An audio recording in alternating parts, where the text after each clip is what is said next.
띠띠띠띠띠띠띠띠 띠띠띠띠띠띠띠띠 띠띠띠띠띠띠띠띠 띠띠띠띠띠띠띠 브룽브룽 삐삐 브룽브룽 삐삐 띠띠띠띠띠띠 띠띠띠띠띠띠띠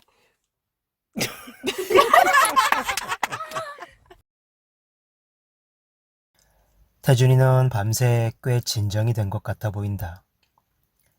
아침에 밥을 먹고 나서 다시 배가 아파하긴 했지만 그래도 오늘 걷는 내내 큰 탈 없이 잘 견뎌주었다. 점심시간이 채 안 되었는데도 아침에 먹은 것이 부실해서 그런지 배고파하고 힘이 없어 하길래 미리 준비해 간 식은 밥에 마지막 남은 김 몇 장을 싸서 먹였다. 비가 섞인 찬바람이 불고 마땅히 앉아 쉴 만한 것도 없어서 그냥 길가에 쪼그리고 앉아 먹여야 하다 보니 추워서 먹다가 얹히면 어쩌나 걱정을 했지만 다행히 먹을만 했나 보다. 황량한 국도변을 따라 걷는 길이 며칠째 계속되고 있다.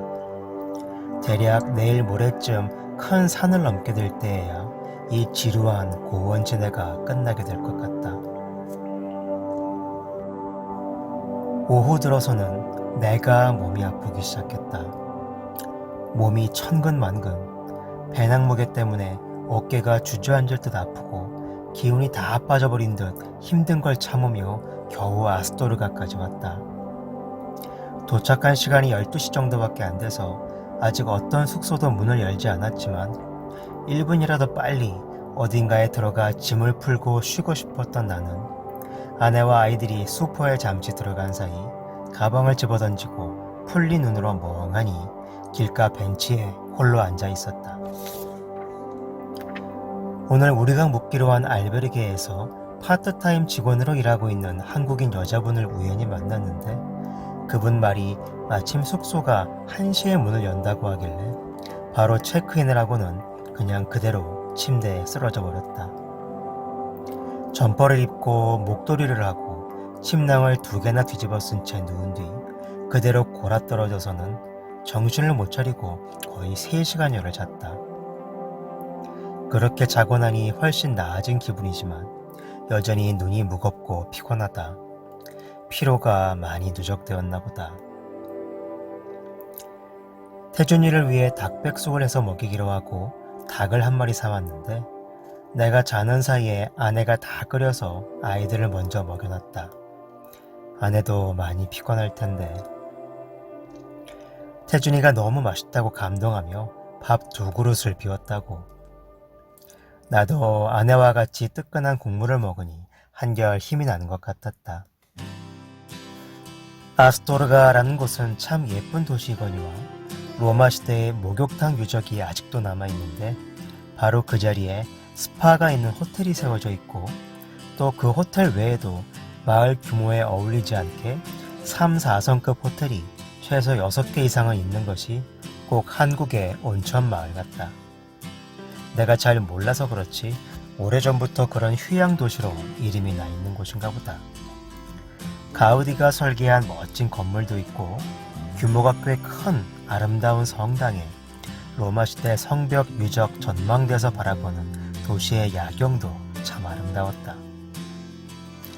예전 아시시의 성 프란체스코도 순례길을 걷다가 이곳에서 지치고 병이 나서 머물게 되었는데 주민들의 극진한 간호를 받아 병이 치유되었고 이후 주민들의 간곡한 부탁으로 인해 제자를 보내 프란체스코 수도원을 세웠다고 한다. 또 이곳이 예전에 스페인에서 가장 많은 순례자 치료 병원들이 있던 곳이라고 한다. 이미 지나온 레온도 그곳까지만 가면 순례를 다 마친 걸로 인정해주는 제도가 있었고 이곳 아스토르가에도 가장 많은 순례자 병원이 있었던 걸 보면 지금 이곳까지 와서 태준이도 나도 아프고 아내도 피곤함 때문에 극도로 예민해져 있고 버스 같은 걸 타고 가면 안 되나 하는 마음을 슬쩍 내비치는 태윤이도 모두 어쩌면 지극히 당연한 것이라는 생각이 든다. 지금도 아래층 식당에서는 젊은 사람들이 모여 앉아 먹고 마시고 웃고 떠들며 즐거워하지만 우리는 모두 불을 끄고 누워서 다들 잠이 들었고 나만 남아 이 글을 쓰고 있다. 자기 전에 4시 방바닥에 모여 앉아 이야기를 좀 나눴다.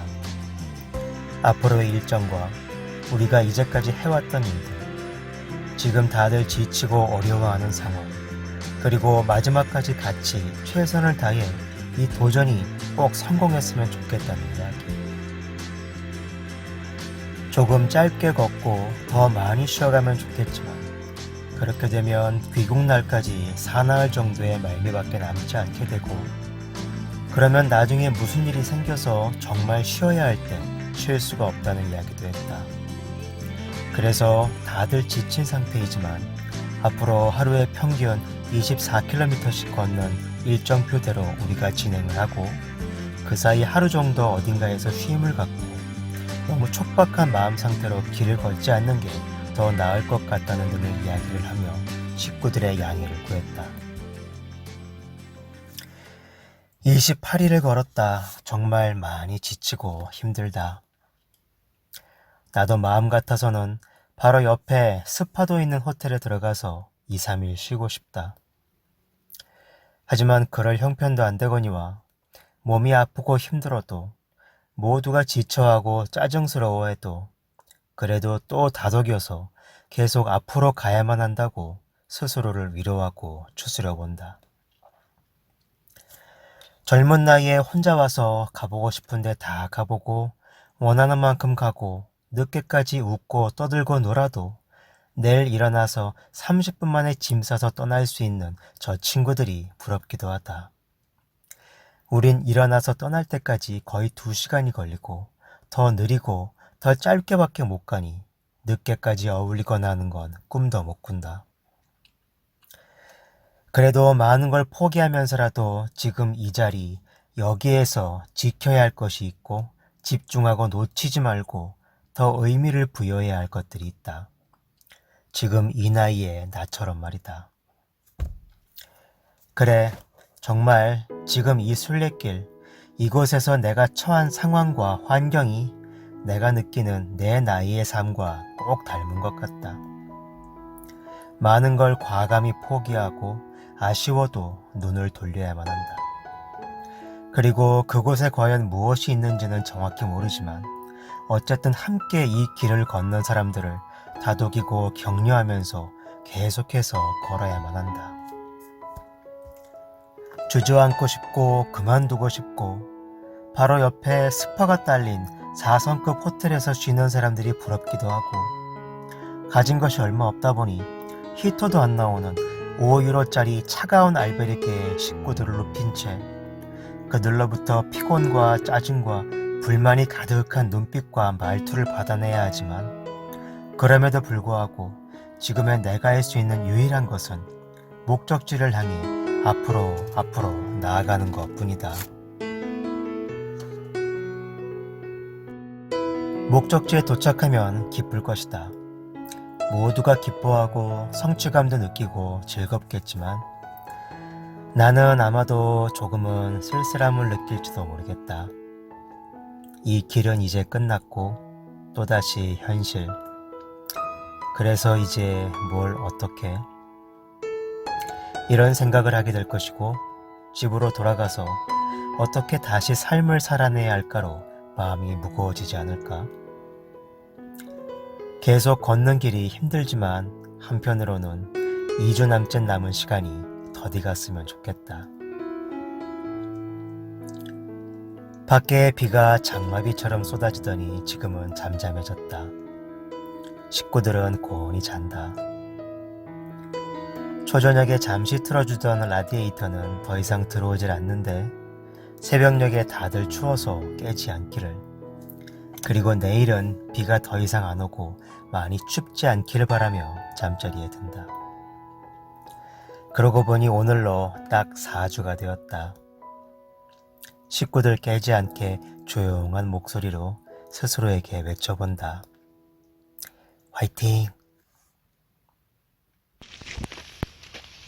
사냥하나 봐. 오, 오! 뭐야? 새?